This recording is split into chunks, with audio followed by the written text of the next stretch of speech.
नमस्कार दोस्तों, मैं आनंद वर्मा आप सभी लोगों के सामने मुंशी प्रेमचंद जी द्वारा लिखित उपन्यास गोदान भाग 4 लेकर आया हूँ। आशा करता हूँ आपको कहानी पसंद जरूर आएगी। कहानी पसंद आए तो मेरे चैनल को सब्सक्राइब जरूर कीजिएगा, लाइक कीजिएगा और इसे अपने दोस्तों और जानकारों में साझा जरूर करें। चलिए शुरू करते हैं। गोबर ने चिलम उठाए और आग लेने चला गया।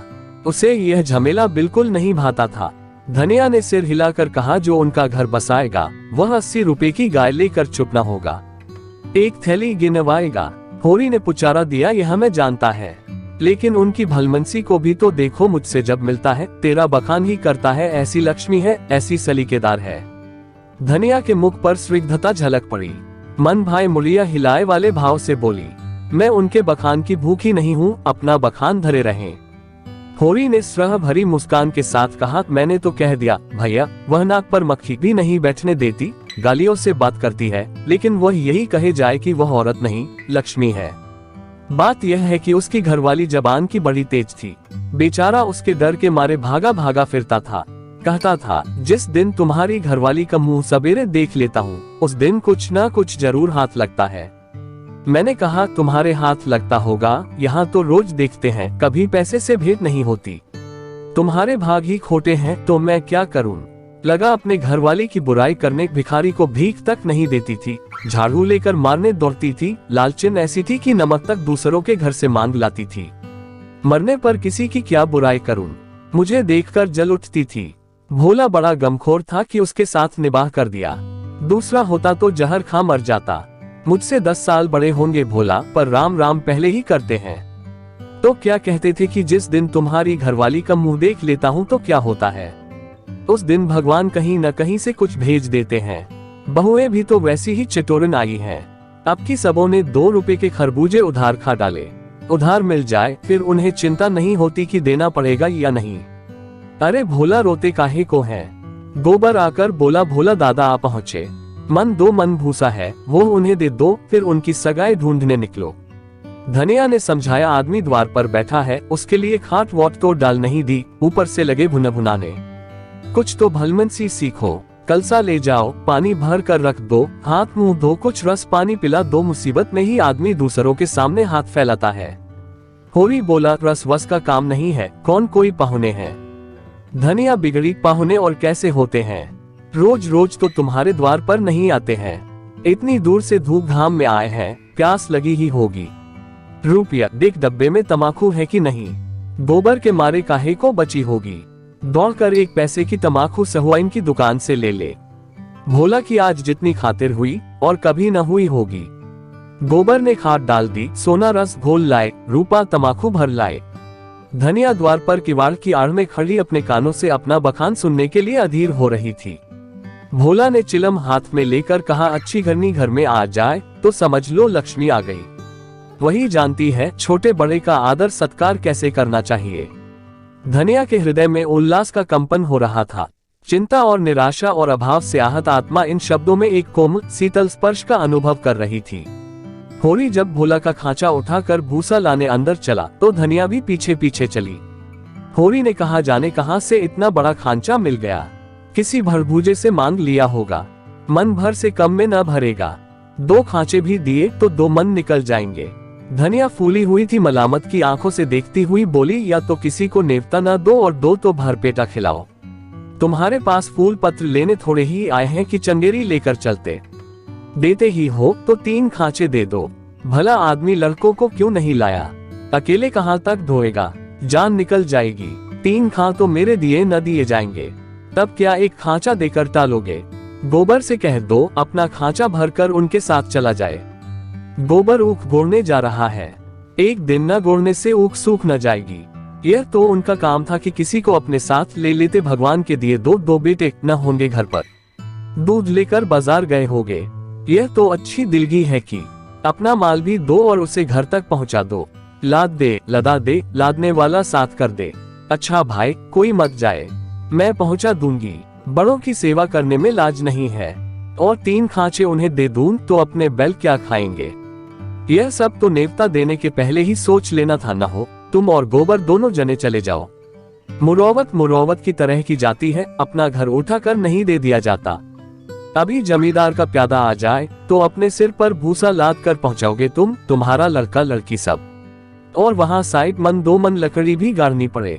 जमींदार की बात और है। हाँ, वह डंडे के जोर से काम लेता है ना। उसके खेत नहीं जोतते, खेत जोतते हैं तो लगान नहीं देते। अच्छा भाई, जान ना खा, हम दोनों चले जाएंगे। कहाँ से कहाँ मैंने इन्हें भूसा देने को कह दिया। या तो चलेगी नहीं, या चलेगी तो दौड़ने लगेगी। तीनों खांचे भूसे से भर दिए गए। गोबर कुड़ रहा था। उसे अपने बाप के व्यवहारों में जरा भी विश्वास न था। वह समझता था यह जहाँ जाते हैं वहीं कुछ न कुछ घर से खो आते हैं। धनिया प्रसन्न थी। रहा होरी, वह धर्म और स्वार्थ के बीच में डूब उतरा रहा था। होरी और गोबर मिलकर एक खांचा बाहर लाए। भोला ने तुरंत अपने अंगोछे का बीड़ बनाकर सिर पर रखते हुए कहा, मैं इसे रखकर अभी भागा आता हूँ। एक खांचा और लूंगा। होरी बोला, एक नहीं, अभी 2 और भरे धरे हैं और तुम्हें ना आना पड़ेगा। मैं और गोबर एक एक खांचा लेकर तुम्हारे साथ ही चलते हैं। मोला स्तंभित हो गया। होरी उसे अपना भाई बल्कि उससे भी निकट जान पड़ा। उसे अपने भीतर एक ऐसी तृप्ति का अनुभव हुआ जिसने मानो उसके संपूर्ण जीवन को हरा कर दिया। तीनों भूसा लेकर चले तो राह में बातें होने लगी। भोला ने पूछा, दशहरा आ रहा है, मालिकों के द्वार पर तो बड़ी धूमधाम होगी। हाँ, तंबू सामियाना गड़ गया है। अब की लीला में मैं भी काम करूंगा। राय साहब ने कहा है, तुम्हें राजा जनक का माली बनना पड़ेगा। मालिक तुमसे बहुत खुश हैं, उनकी दया है। एक क्षण के बाद भोला ने फिर पूछा, सगुन करने के लिए रुपए का कुछ जुगाड़ कर लिया है? माली बन जाने से तो गला न छूटेगा। होरी ने मुंह का पसीना पोंछकर कहा, उसी की चिंता तो मारे डालती है दादा। अनाज तो सबका सब खलिहान में ही तुल गया। जमींदार ने अपना लिया, महाजन ने अपना लिया। मेरे लिए 5 सेर अनाज बच रहा।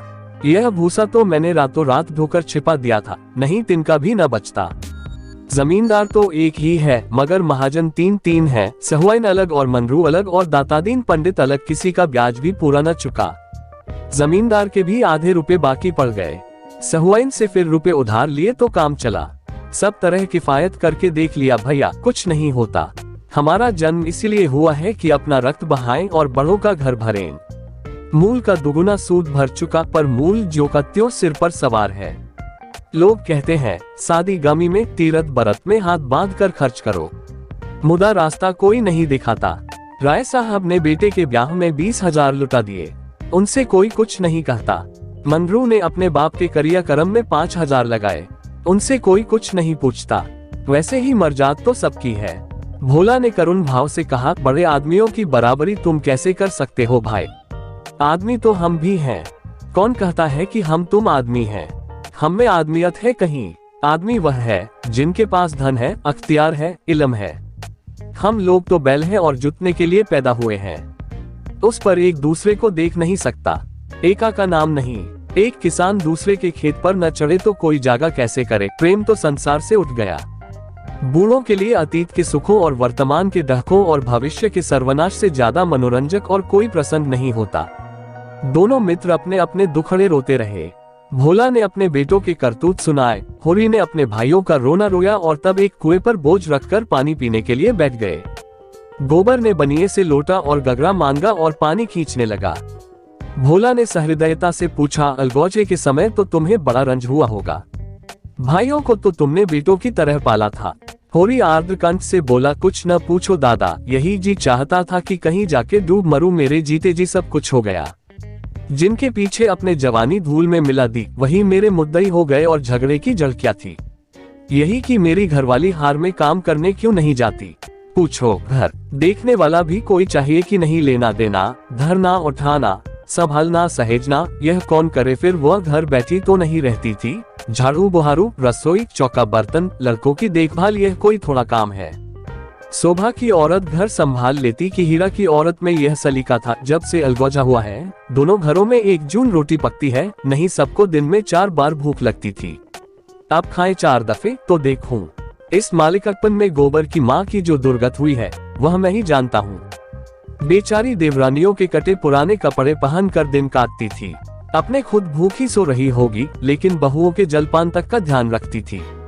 अपने देह गहने के नाम कच्चा धागा भी न था। देवरानियों के लिए 2-2, 4-4 गहने बनवा दिए, सोने के न सही चांदी के तो हैं। जलन यही थी कि यह मालिक क्यों है? बहुत अच्छा कि अलग हो गए, मेरे सिर से बला टली। भोला ने एक लोटा पानी चढ़ाकर कहा, यही हाल घर घर है भैया।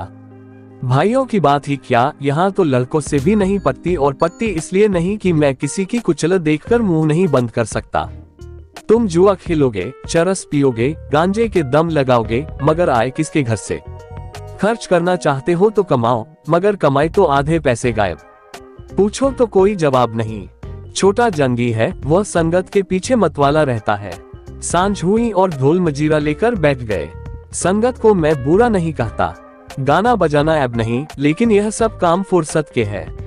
यह नहीं कि घर का तो कोई काम न करो, आठों पहर उसी धुन में पड़ रहो। जाती है मेरे सिर, सानी पानी मैं करूं, गाय भैंस मैं दूहूं, दूध लेकर बाजार में जाऊं। यह गृहस्थी जी का जंजाल है, सोने की हंसिया जिसे न उगलते बनता है न निगलते। लड़की है झुनिया, वह भी नसीब की खोटी।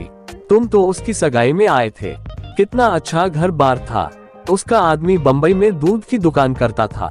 उन दिनों वहाँ हिंदू मुसलमानों में दंगा हुआ तो किसी ने उसके पेट में छुरा भोंक दिया, घर ही चौपट हो गया। वहाँ अब उसका निबाह नहीं, जाकर लिवा लाया कि दूसरी सगाई कर दूंगा, मगर वह राजी ही नहीं होती। और दोनों भावजे हैं कि रात दिन उसे जलाती रहती है। घर में महाभारत मचा रहता है। विपत की मारी यहाँ आई, यहाँ भी चैन नहीं। इन्हीं दुखड़ों में रास्ता कट गया। भोला का पुरवा था तो छोटा, मगर बहुत गुलजार। अधिकतर हीर ही बसते थे, और किसानों के देखते इनकी दशा बहुत बुरी न थी। भोला गांव का मुखिया था। द्वार पर बड़ी सी चरनी थी, जिस पर 10-12 गायें भैंसे खड़ी सानी खा रही थी। तो सारे में एक बड़ा सा तख्त पड़ा था, जो शायद 10 आदमियों से भी न उठता। किसी खूंटी पर ढोलक लटक रही थी, किसी पर मजीरा, एक ताक पर कोई पुस्तक बस्ते में बंदी रखी हुई थी, जो शायद रामायण हो। दोनों बहुएं सामने बैठी गोबर पाथ रही थी और झुनिया चौखट पर खड़ी थी। उसकी आंखें लाल थीं और नाक के सिरे पर भी सुर्खी थी। मालूम होता था अभी रो कर उठी है। उसके मांसल स्वस्थ सुगठित अंगों में मानो यौवन लहरें मार रहा था। मुंह बड़ा और गोल था, कपोल फूले हुए, आंखें छोटी और भीतर धसी हुई, माथा पतला पर वक्ष का उभार और गात का वह गुदगुदापन आंखों को खींचता था। उस पर छपी हुई गुलाबी साड़ी उसे और भी शोभा प्रदान कर रही थी। भोला को देखते ही उसने लपक कर उनके सिर से खांचा उतरवाया। भोला ने गोबर और होरी के खांचे उतरवार और झुनिया से बोले, पहले एक चिलम भर ला, फिर थोड़ा सा रस बना ले। पानी ना हो तो गगरा ला, मैं खींच दूं। होरी महतो को पहचानती है ना? फिर होरी से बोला, घरनी के बिना घर नहीं रहता भैया। पुरानी कहावत है, नाटन खेती बहुरन घर। नाटे बैल क्या खेती करेंगे और बहुएं क्या घर संभालेगी। जब से इनकी माँ मरी है, जैसे घर की बरकत ही उठ गई। बहुएं आटा पाथ लेती हैं, पर गृहस्थी चलाना क्या जाने। हाँ, मुंह चलाना खूब जानती हैं। कहीं फड़ पर जमे होगे। सब के सब आलसी है, कामचोर। जब तक जीता हूँ इनके पीछे मरता हूँ। मर जाऊंगा तो आप सिर पर हाथ धर कर रोएंगे। लड़की भी वैसी ही, छोटा सा अधौना भी करेगी तो भुना भुना कर मैं तो सह लेता है, खसम थोड़े ही सहेगा। झुनिया एक हाथ में भरी हुई चिलम, दूसरे में रस का लोटा लिए बड़ी फुर्ती से आ पहुंची। फिर रस्सी और कलसा लेकर पानी भरने चली। गोबर ने उसके हाथ से कलसा लेने के लिए हाथ बढ़ाकर झेपते हुए कहा, तुम रहने दो, मैं भरे लाता हूँ। झुनिया ने कलसा न दिया। कुएं के जगत पर जाकर मुस्कुराती हुई बोली, तुम हमारे मेहमान हो, कहोगे एक लोटा पानी भी किसी ने न दिया। मेहमान काहे से हो गया, तुम्हारा पड़ोसी ही तो हूँ। पड़ोसी साल भर में एक बार भी सूरत न दिखाए तो मेहमान ही है। रोज रोज आने से मर्जाद भी तो नहीं रहती। झुनिया हंसकर तिरछी नजरों से देखती हुई बोली, वही मर्जाद तो दे रही हूँ, महीने में एक बार आओगे, ठंडा पानी दूंगी। 15वें दिन आओगे, चिलम पाओगे। 7वें दिन आओगे, खाली बैठने को माची दूंगी। रोज रोज आओगे, कुछ न पाओगे। दर्शन तो दोगी, दर्शन के लिए पूजा करनी पड़ेगी। यह कहते कहते जैसे उसे कोई भूली हुई बात याद आ गई। उसका मुंह उदास हो गया। वह विधवा है। उसके नारीत्व के द्वार पर पहले उसका पति रक्षक बना बैठा रहता था। वह निश्चिंत थी। अब उस द्वार पर कोई रक्षक न था, इसलिए वह उस द्वार को सदैव बंद रखती है। कभी कभी घर के सूनेपन से उकता कर वह द्वार खोलती है, पर किसी को आते देखकर भयभीत होकर दोनों पट ढेर लेती है। गोबर ने कलसा भरकर निकाला। सबों ने रस पिया और एक चिलम तमाकू और पी कर लौटे। भोला ने कहा, कल तुम आकर गाय ले जाना गोबर, इस वक्त तो सानी खा रही है। गोबर की आंखें उसी गाय पर लगी हुई थीं और मन ही मन वह मुग्ध हुआ जाता था। गाय इतनी सुंदर और सुडौल है, इसकी उसने कल्पना भी न की थी। होरी ने लोभ को रोककर कहा, मंगवा लूंगा, जल्दी क्या है? तुम्हें जल्दी न हो, हमें तो जल्दी है। उसे द्वार पर देखकर तुम्हें वह बात याद रहेगी। उसकी मुझे बड़ी फिक्र है दादा, तो कल गोबर को भेज देना। दोनों ने अपने अपने खांचे सिर पर रखे और आगे बढ़े। दोनों इतने प्रसन्न थे मानो ब्याह करके लौटे हो। होरी को तो अपने चिरसिंचित अभिलाषा के पूरे होने का हर्ष था और बिना पैसे के गोबर को इससे भी बहुमूल्य वस्तु मिल गई थी। उसके मन में अभिलाषा जाग उठी थी। अवसर पाकर उसने पीछे की ओर देखा। झुनिया द्वार पर खड़ी थी, माता आशा की भांति अधीर चंचल थी। आप सभी लोग हमारे चैनल को सब्सक्राइब करें और बेल आइकॉन को प्रेस करें ताकि सबसे पहले वीडियो आपके पास पहुंचे। हाँ, वीडियो को लाइक करना ना भूलें।